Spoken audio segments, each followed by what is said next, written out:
Assalamualaikum warahmatullahi wabarakatuh. Alhamdulillahi rabbil alamin. Wassalatu wassalamu ala sayyidina Muhammadin wa ala alihi wa sahbihi ajma'in. Saudara-saudaraku, kaum muslimin dan muslimat dimanapun Anda berada, bulan Ramadan adalah bulan pertama kali diturunkannya Al-Quran, sebagaimana firman Allah Subhanahu wa ta'ala di dalam surat Al-Baqarah ayat 185. Syahrul Ramadana alladzi unzila fihil Qur'an hudal linnas wa bayyinatin minal huda wal furqan. Bulan Ramadan adalah bulan yang di dalamnya diturunkan Al-Quran sebagai petunjuk bagi manusia dan penjelas-penjelas bagi petunjuk tersebut, serta menjadi pembeda antara yang benar dan juga dengan yang salah.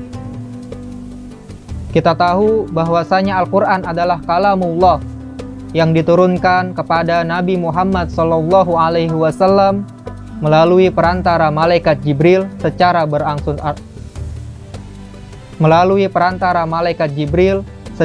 berangsur-angsur.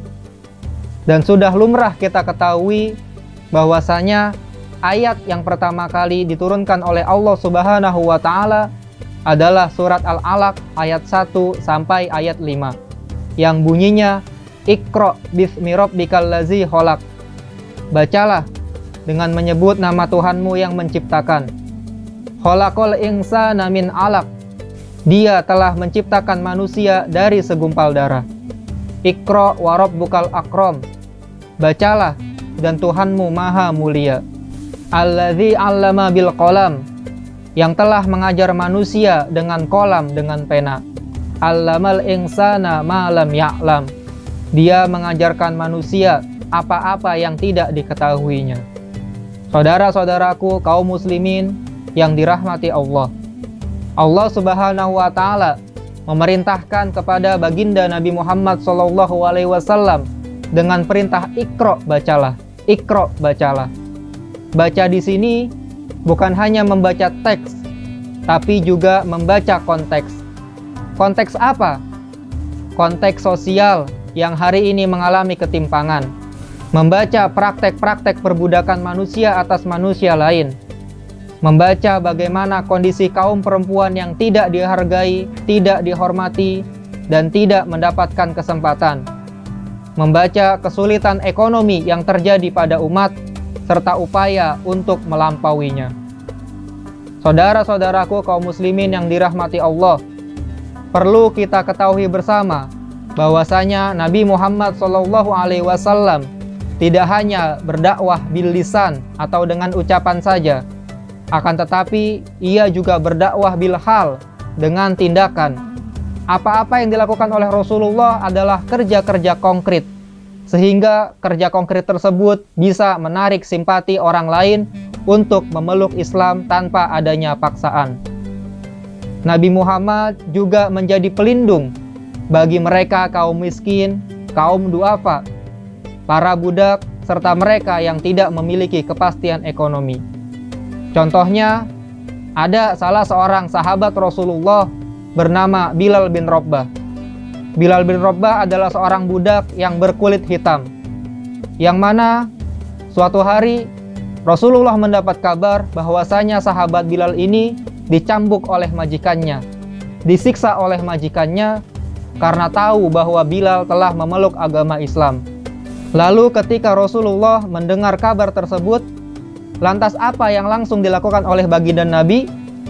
Apakah ia menyampaikan kepada sahabat lain, tolong sampaikan kepada Bilal supaya sabar dan tabah pada setiap cobaan, supaya ia sabar dan Allah akan menolongnya, lalu mendoakannya? Tentu tidak. Lalu apa yang dilakukan Rasulullah? Rasulullah langsung mengumpulkan sebagian hartanya. Juga Rasulullah meminta kepada sahabat-sahabatnya yang memiliki kelebihan ekonomi untuk segera dikumpulkan untuk menebus Bilal bin Rabbah. Bukan hanya di situ. Ketika pertama kali ada perintah seruan untuk mengumandangkan azan, Nabi Muhammad SAW memerintahkan Bilal untuk mengumandangkan azan yang pertama kalinya.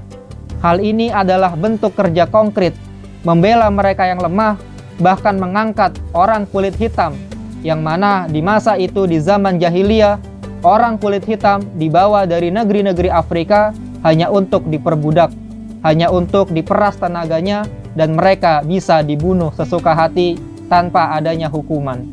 Saudara-saudaraku kaum muslimin yang dirahmati Allah, lantas bagaimana sikap kita saat melihat sawah para petani yang semakin tergerus oleh ancaman industri?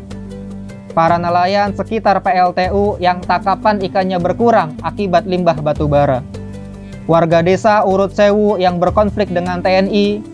Warga Tumpang Pitu Banyuwangi yang gunungnya dieksploitasi. Warga Sumatera dan Kalimantan yang hutannya dirubah menjadi sawit. Warga-warga yang tinggal di sekitar area tambang batubara yang dibiarkan menganga.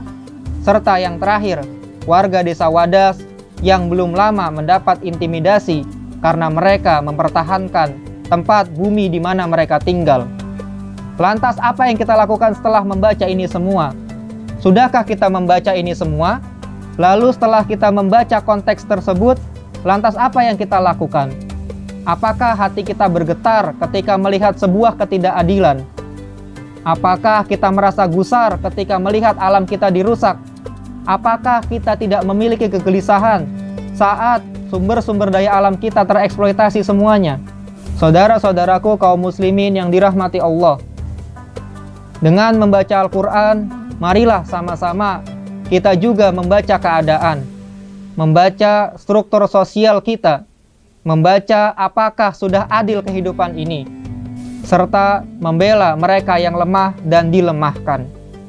Oleh karena itu, di bulan Ramadan ini, di bulan di mana diturunkannya Al-Quran ini, marilah bersama-sama kita tingkatkan keimanan, memperkokoh ketakwaan, bersolidaritas kepada mereka yang ditindas, dan terus menebar kebaikan sesama, dan bersama-sama berjuang menegakkan keadilan di bumi sebagaimana firman Allah Subhanahu wa taala dalam surat Al-Maidah ayat 8, "I'dilu huwa aqrabu littaqwa." Berbuat adillah, sebab adil itu lebih dekat dengan ketakwaan. Wallahul muwaffiq ila aqwamit thoriq. Wassalamualaikum warahmatullahi wabarakatuh.